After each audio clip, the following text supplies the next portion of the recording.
If you're tired of chasing the next raise or running on the earnings treadmill, this video is for you. And it's a special one because this is a live session that I did, a live keynote that I did for a group of entrepreneurs that spent over $10,000 to be in that room. And I'm going to walk you through exactly how to build what I call your financial freedom engine. So your money can work harder for you than you do. And then you finally get peace of mind, your time, and the choice you deserve. Your financial freedom engine, it isn't just about dollars and decimals. It's about aligning your habits and your vision and your money into a machine that lets you live a life that outlives you. This is Building Your Money Machine, where we help you master your money, eliminate financial stress so you can live a life of choice. Because earning more doesn't make you free. A money machine does. And that freedom, it doesn't start with your next raise. It starts the moment your money works harder for you than you did for it.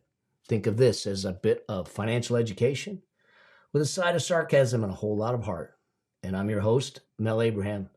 And check this one out because it's special, it's different, and I think it's going to make a huge difference. Let's do this. How y'all doing? Yeah? Amazing 2 days? Can we talk money? Yes. Yeah? All right, here's the deal.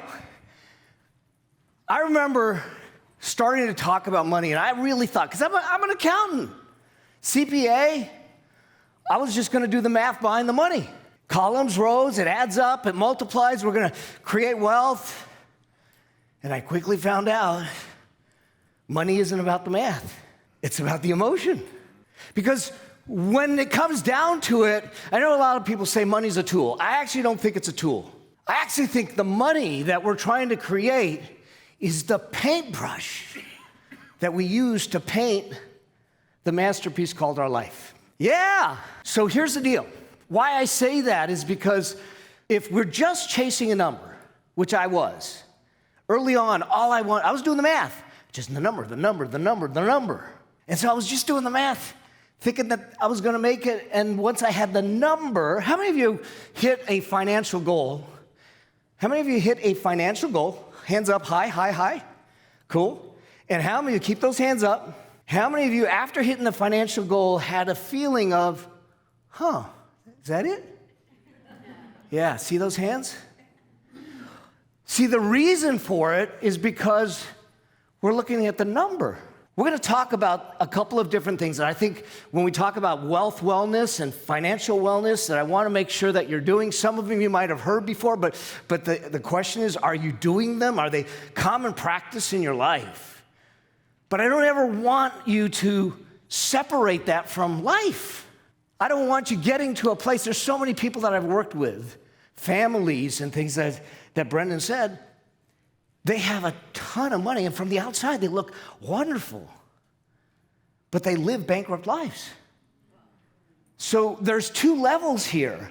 The functional level of the math behind the money. But then there's the life level of the life behind the money. Viktor Frankl said this. He says, there are plenty of people that have the means to live, but there are a lot fewer people that have the living on meaning. And so when we talk about some of these things, I would love for you to attach it to what matters to you. Who's the person you're fighting for? Who's the person that matters? What's the cause that matters? What's the mission that matters? Because that is why we do this. It isn't to collect trophies. It isn't to collect stuff. And when we think about money, how many think money is somewhat complicated? Anyone? No? I love it. All right, cool. All right. Shh. All right. How many of you got my book? Yeah? All right. Hands up. How many of you left a review? Oh, I'm hunting you down. All right. The whole purpose of the book and the whole purpose of everything I do is to simplify the whole journey of finance. I thought it was hard. I thought it was complicated. I'm a CPA. Y'all, there's just a handful of things you got to do. And I promise you the math will math out and you'll end up where you want to be. So let's walk through this, because here's the thing that I remember growing up as a child, because I was trying to figure this out. I lived in a ranch-style house. My brother, I have an identical twin brother. There's two of us. Our wives think that we share the brain. It's just a matter of who uses it at that time. So we had a ranch-style house, 2 bathrooms side by side, down a hallway, and one of the bathrooms had this frosted glass on it. And at night, the moon would shine through that frosted glass, and it would light something up on the floor. And I'm at one end in the bedroom, and my brother's at the other end in the bedroom, because they figured out quickly that we couldn't be in the same bedroom together as twins. But what we would see is this light on the floor, and we thought it was a ghost. And so what we would do at night, it didn't happen during the day, but at night the ghost would come out. And so if I had to go see my brother down the hall, and I wanted to go, I got to pass the ghost. So I literally, like Olympic level sprinting, because I didn't want the ghost to catch me, and I run. And when Jeff wanted to come and see me, he did the same thing. And all of a sudden, my dad, he's going, "What are you guys doing?" And we're going, "Dad, the ghost is going to get us." And he says, "What ghost?" "In the bathroom, there's a ghost. You see him, he's in the bathroom, he's looking at us." And he walks in the bathroom, and he flips the light on, and the ghost is gone. And I go, "Oh, how many of us do that with our money? How many of us do that because we've been told that it's hard to make money? It's your future depends on it. I've got bills to pay. I've got all these things." How many of you do that? Well, the idea here is, I see the hands up.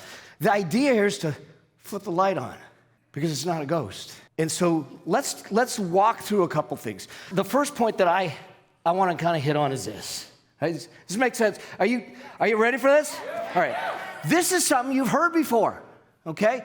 This is something you've heard before. Live below your means. Live below your means. Here's the deal. When it comes to building wealth or financial security, there's 2 parts to the equation. Cash in, cash out. That's it. It doesn't get any more complicated than that. But the challenge is most of us aren't thinking in those terms. And when it comes to building wealth, what does live below your means means? It means, what are your priorities? Because I can tell what your priorities are by how you spend your money. You can tell me all day long, "No, I want to be financially free." Really? You did 12 DoorDashes in 3 days. We're guilty. We do DoorDash a lot. Okay? But that demonstrates what your priorities are. Do you know that the reality is that your wealth, your financial freedom, your financial life is driven much more, 80%, by your behaviors, habits, and decisions than it is your money. 10,000 millionaires were studied. 10,000 millionaires were studied. 80% of them were first-generation millionaires. First generation. That means they made it during their lifetime. 30% of them never made more than $100,000. So they didn't sell a dot-com business. They didn't they didn't have Bitcoin. They didn't do any of that. They just worked. Well, so the difference isn't the money. The difference is what they did with it. It's the behaviors, the choices, the decisions. Here's the thing. Y'all, no matter what your financial situation is, you don't have money issues. You don't have money problems. You have money symptoms. They're symptoms of your choices and decisions from the past. And so here's the beautiful thing. As much as that seems like confronting, now it allows you to sit back and say, all I have to do is change my behaviors, and we're good. So the first thing here with this point is to realize that you have a choice. And that choice is to live like a statistic out in the world. 66% of people are living paycheck to paycheck. Did you know that 40% of those people make more than $100,000 a year, and they're still living paycheck to paycheck? Now, I get it.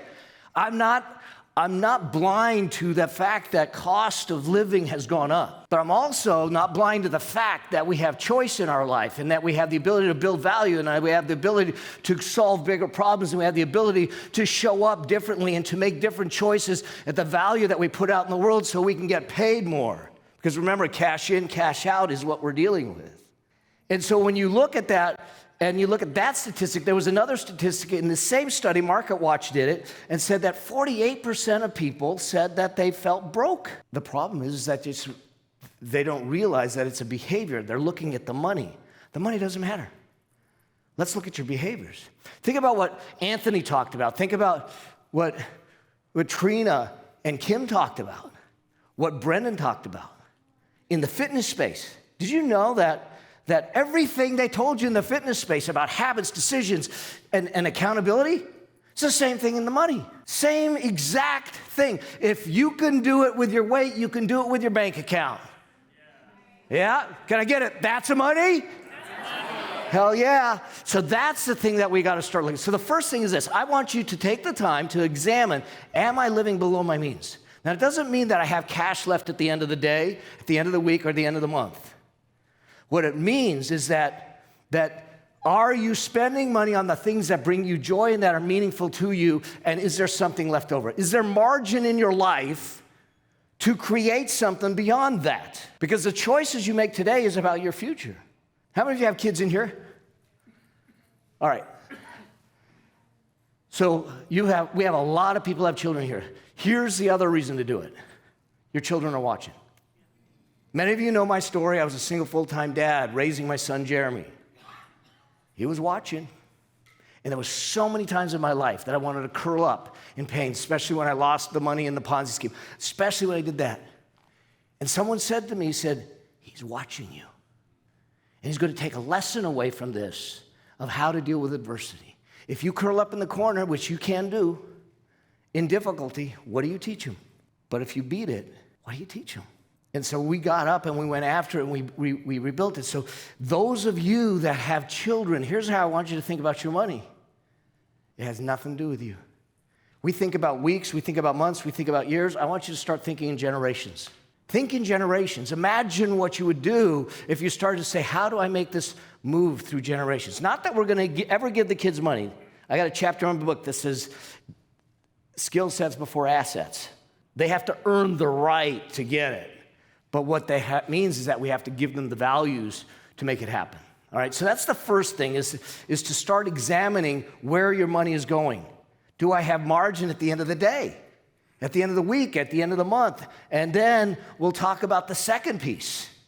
What are you doing with that margin? So the second element is your saving and investing rate. I want you to check your saving and investing rate. I have something called the wealth priority ladder. And in there I say I want you to put 20 to 25% away of your income away. 20 to 25% of your income away. Now, if you're older, it might be more than 25%. If you're younger, it might be less. My son I started him at 10 years old. I gave him 4 buckets. I said, you're going to get paid for my business. You're going to do some things for me. You got 4 places to put it. One is going to be for savings. The second is going to be for giving. The third is going to be for investing. And the fourth is going to be for living. And I didn't want the buckets necessarily for the buckets. I needed the buckets for the conversations that I needed to have with him, the values I needed to instill. See, the savings was about frugalness, and we can get those lessons ourselves. The giving is about generosity, that we're not in this life just for us. The investing is about a future and the magic of that and building something meaningful. And the living is about priorities. Okay? So your savings rate is the percent of your income that you're putting away. And I say, like I said, I want 20 to 25% to be put away. If you're not doing that, and you haven't got there and you're not putting away, a lot of people will say, I don't know what to invest in. I said, are you putting any money away? Are you saving anything? They said, no. I said, well, then you don't have anything to invest. Why do you even worry about the investments? And if it's habits and behaviors, here's what I need you all to do. I said 20 to 25%. How many of you sat there and said, there's no way in hell I can do that? Hands up. Yeah. All right, that's okay. Start with $5. Start with $5. Because what we're doing is developing a habit and behavior. We're not worried about developing the bank account. That'll come later. But if I get you in the habit of doing this, If I get you in the behavior of doing it and it becomes second nature, the 5 turns into 10, turns into 100, turns into 1,000, turns into 10,000. Jeremy started early. He's 35, his wife's 32. They've got 2 little princess granddaughter, my granddaughters. They don't have granddaughters, I have granddaughters. And they have 4 homes and a multi-million-dollar net worth right now. Yeah. Why? Because they created the habits. Because they're doing it step by step. Just like when they were talking about the fitness. So what we need to do is I want you to take as much as you can and push to as much as you can, 20 to 25%. If you're not doing it, check yourself. This is the wellness check into a high yield savings account. You'll only get maybe 4.5% on it. That's fine. I'm more worried about the muscle. How many of you after this are going to go to the gym? Well, there better be more hands than that. Huh? All right, go to the gym. Okay, well, I know. Anthony kind of just ditched the gym. I mean, you go, I ain't going to the gym if they're washing off that way.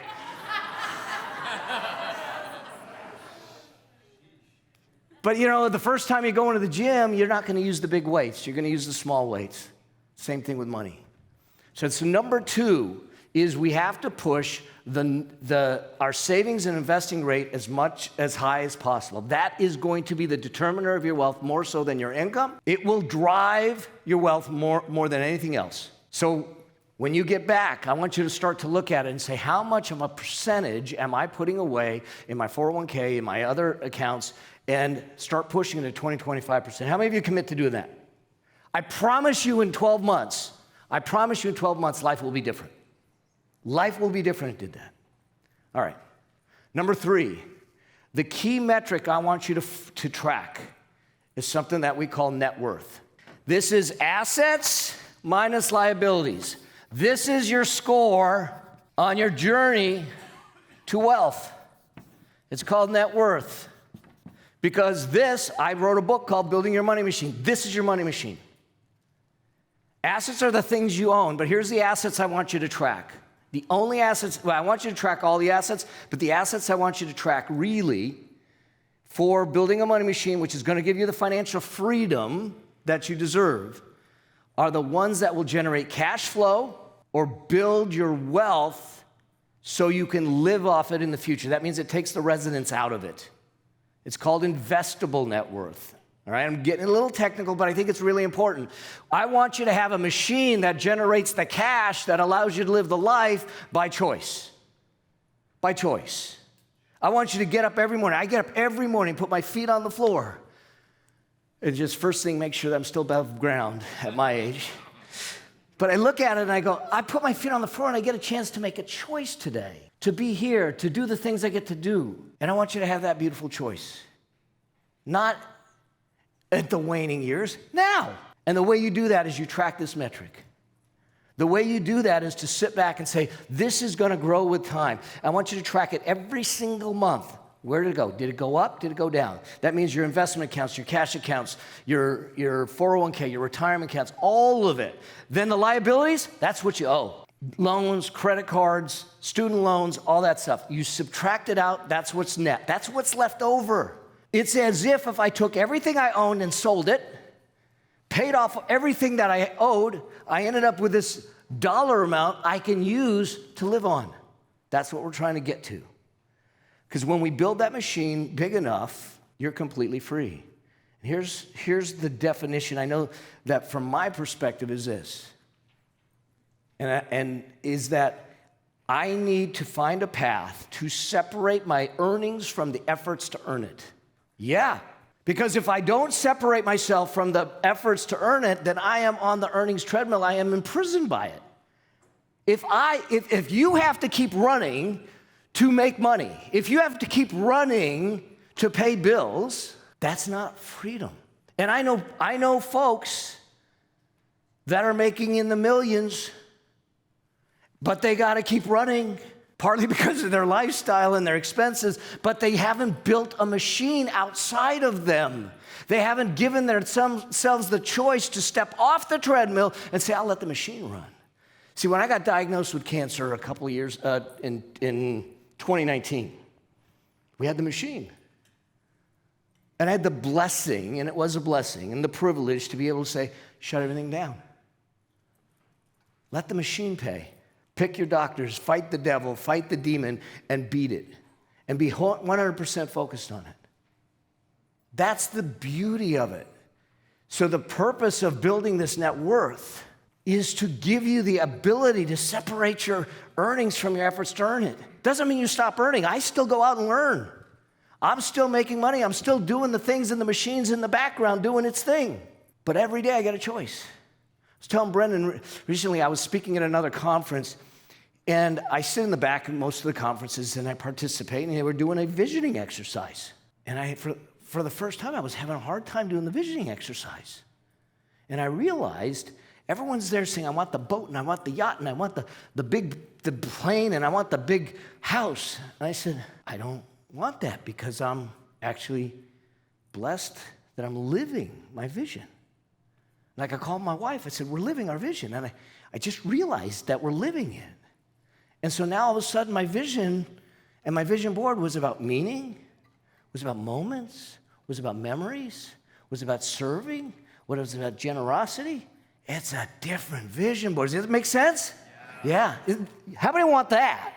Yeah, hell yeah.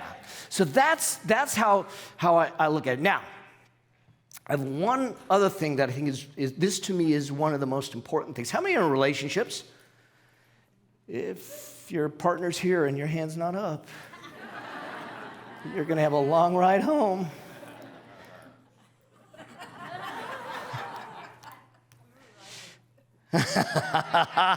Oh, they're writing. There you go. So here's the thing. Brendan mentioned this. I heard this statistic. I don't know how true it is, but they said the second leading cause of divorce behind adultery is financial.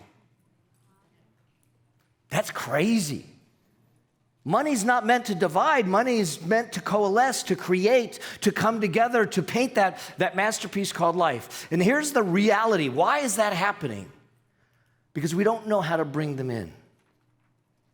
If you are in a committed relationship, and I know that one of you might be the lead in the finances, but you are not roommates, you are teammates.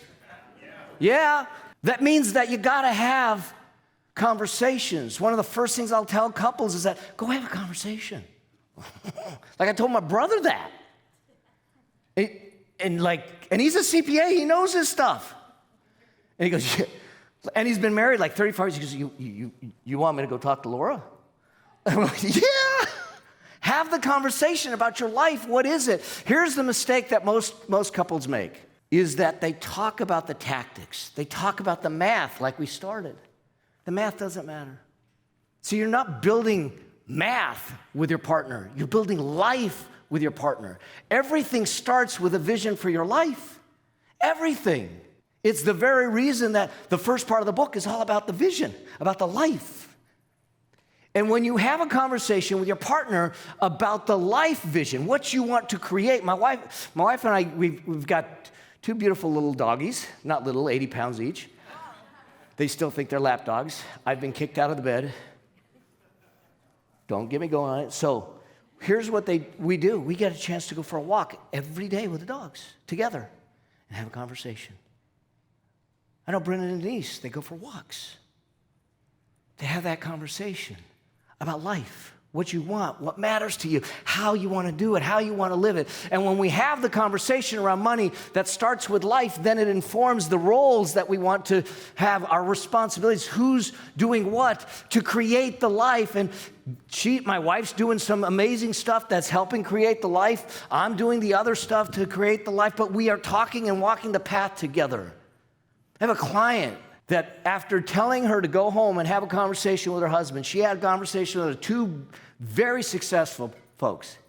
She sent me a text and she says, oh my gosh, she goes, we realized after having that conversation that we were cheering each other on from the sidelines. We've decided to get on the field together and play the game together. This has changed our life. And by the way, after 20 years, we just booked a second honeymoon. Money's meant to bring you together, to live a life together, to create memories, to create that. It's not meant to be something in a bank account. It's not meant to be something wield it as power or anything like that, especially in the relationship. So it has to start with one thing, and that one thing is transparency. Transparency. Come clean. I grew up in a house where Mom, she had some of her own credit cards Dad didn't know about.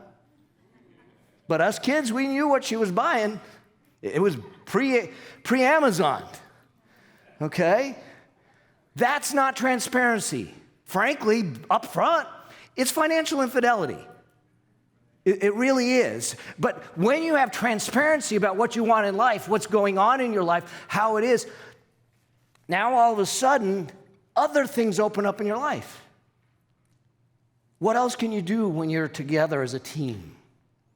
Transparency is sexy. It is. And so the thing when it comes to you in a partnership, the first thing is this. I want you to have regular, they call it, everyone says it, they say have money dates. But no one says, well, what do you do with a money date? Here's how you do it. The first things first. Get on the same page. The same page. Not the same line, not the same word of the page, as long as you're on the same page. But make sure you're on the same page for the vision for your life. What do you guys want? First, that's it. Start there. What do each of you, then you can start asking yourself, what do each of you bring to the table to help this become a reality? It is never, a money date is never meant to criticize, argue, or discuss anything like that. Like if you are going there and you go, honey, you spent way too much at the salon today. How do you think that's gonna go? You're not so good. That's not a conversation you wanna have. But that's how most people are. They go, let's go to our budget. You know, the only thing that makes it fun is they're drinking wine while they're doing it. But that's not gonna help them get to where they want. And now money is this division in there, and that's what we gotta stop. So, as a couple, how many of your spouses are here as couples? I love it. All right. Will you commit? Yeah. Will you commit to having that conversation sometime in the next 7 days about your life, about your love, about your future? Can you do that? And those of you that partners aren't here, all right? How many of you will commit in the next 7 days to have that conversation? Because more than any money tactic, more than anything in the world, when you have a meaningful relationship with your partner, looking at a life that you want to build together, it is vastly richer than any wealth in a bank account. How many of you will commit to that? Hell yeah. So here's the thing I want you to realize. I wanted to give you just a couple of tips, a couple of things that are fundamental. They're fundamental to a financial journey of abundance, of freedom, of one that will get you to a point where you can step off the earnings treadmill and make and live a life of choice. Because our job here isn't to own stuff. Our job here is to create the memories, the moments, the impact. And the money is a tool. It's a paintbrush to bring it to life. And each and every single one of you, you have been put here with a gift. You've been put here with a gift to take to the world and to nurture. You've been put here to do the things that you're meant to do. And the only one that gets robbed, if you choose not to do it, to not do the discipline, to go through it, the only one that gets robbed is the rest of us. Because the gift isn't yours to take. The gift is yours to give. That's why it's a gift. And so here's my ask of you as I close out, is that you take the time to look at the gifts that you have, to appreciate the things that are in your life today, to get a vision for the things you want in your life tomorrow, to create that path, to be willing to commit the discipline, the habits, the behaviors, to walk that path, to know that you have your ultra members here, that you're not alone on that path, to become accountable, to do the things that matter. Because here's what I know. If you just take one step at a time, one moment at a time, you stack them each and every day, over time, you end up getting the life that you envisioned. You end up living the purpose you were intended, and you end up living a life that outlives you. And that's a good life. Thank you, and God bless.